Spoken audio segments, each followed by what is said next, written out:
Bismillahirrahmanirrahim. Assalamualaikum warahmatullahi wabarakatuh.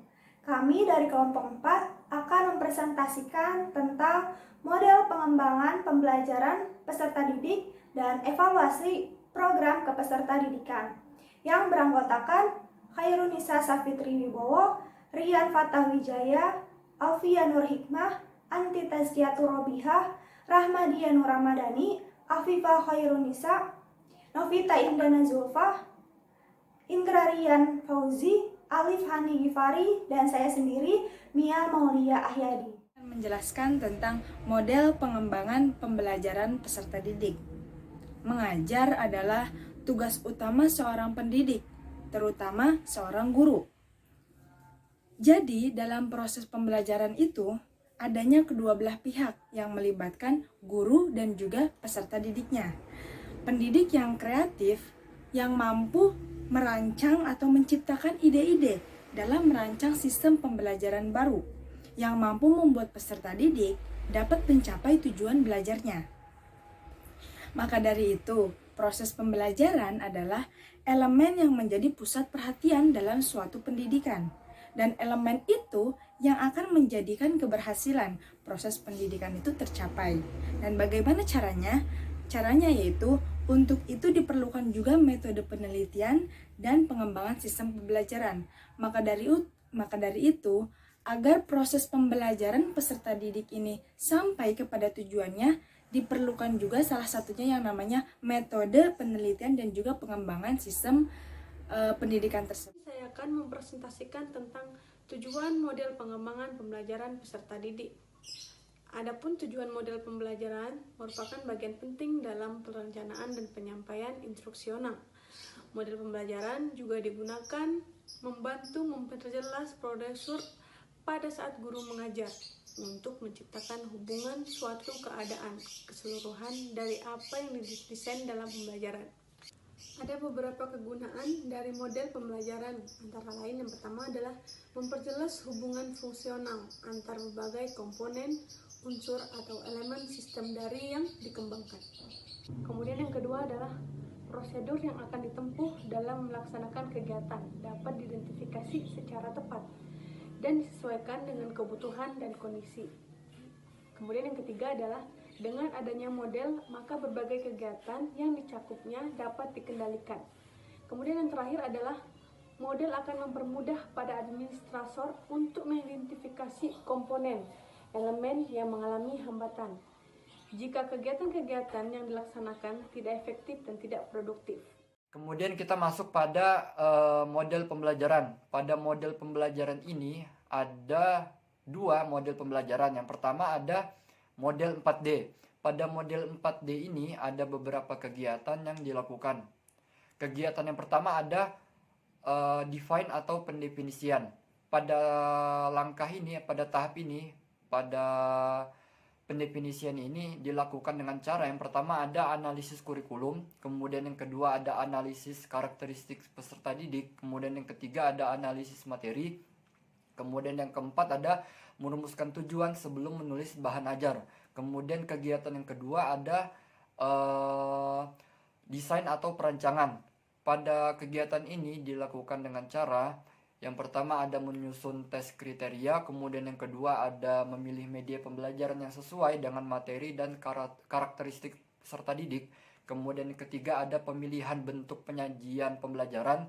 Kemudian yang terakhir ada mensimulasikan penyajian materi dengan media dan langkah-langkah pembelajaran yang telah dirancang. Nah, saya akan membahas tentang mode pembelajaran yang ketiga, yakni mode pembelajaran develop atau pengembangan.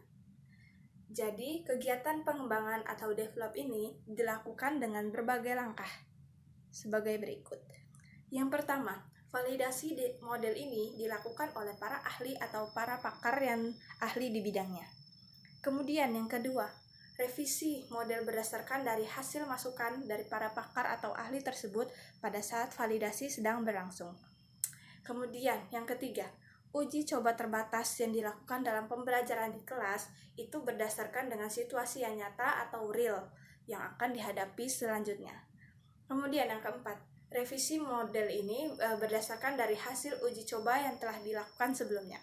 Kemudian yang terakhir, yang kelima, yaitu implementasi model pada wilayah ini mencakup wilayah yang lebih luas daripada model yang sebelumnya. Kemudian, model pembelajaran yang keempat, yaitu disseminate atau penyebar luasan. Jadi pada konteks perkembangan bahan ajar ini, tahap dissemination atau perkembangan penyebar luasan ini dilakukan dengan cara sosialisasi bahan ajar melalui pendistribusian yang dilakukan secara terbatas kepada guru, pendidik, dan juga peserta didik. Kemudian pendistribusian ini dimaksudkan untuk memperoleh respon, umpan balik, dan juga umpan balik terhadap bahan ajar yang telah dikembangkan sebelumnya. Jadi dengan adanya pendistribusian ini diharapkan para peserta didik itu memberikan umpan balik kepada pendidik terhadap bahan ajar yang telah diajarkan sebelumnya. Oke, pada kali ini kita akan membahas model pembelajaran yang kedua, yaitu adalah model ADDIE atau ADDIE. Nah, ADDIE ini sendiri itu adalah singkatan dari Analysis, Design, Development and Production, Development or Production,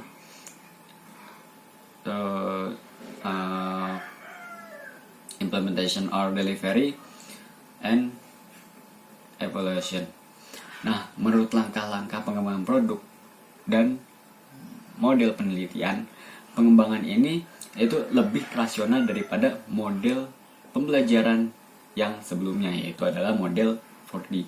Nah, model ADDIE ini dikembangkan oleh Dick and Carey pada tahun 1996. Nah, dan untuk merancang model pembelajaran ini itu diperlukan tahapan-tahapan, yang mana tahapan-tahapan tersebut itu adalah yang pertama analisis. Nah, pada tahapan ini kegiatan utamanya yaitu adalah menganalisis perlunya pengembangan pembelajaran atau model metode pembelajaran baru dan menganalisis kelayakan dan syarat-syarat dari model pembelajaran baru tersebut. Nah, selanjutnya setelah kita menganalisis perlunya adanya model pembelajaran baru, itu lanjut ke tahap selanjutnya, yaitu adalah desain. Nah, pada tahap ini kita mendesain atau merancang model pembelajaran yang baru dengan berkaca atau bercermin pada analisis yang dilakukan sebelumnya. Nah, seperti itu. Nah, setelah kita mendesain, itu kita langsung setelah kita udah merancang model pembelajaran tersebut, itu kita langsung beranjak ke tahap selanjutnya, yaitu adalah development. Nah, pada tahap development ini itu apa yang kita lakukan yaitu adalah berisi kegiatan realisasi rancangan model pembelajaran tersebut, atau istilahnya masih dalam tahap uji coba model pembelajaran tersebut. Nah, ketika sudah diuji coba dan sudah matang model pembelajaran itu, nah baru diimplementasikan, baru lanjut kepada tahapan selanjutnya, yaitu adalah implementation atau mengimplementasikan rancangan dan metode yang sudah dirancang sebelumnya dan sudah diuji coba dan dikembangkan pada situasi yang nyata, yaitu di dalam kelas sekolah. Nah, setelah diimplementasikan, setelah berjalan beberapa waktu diimplementasikan atau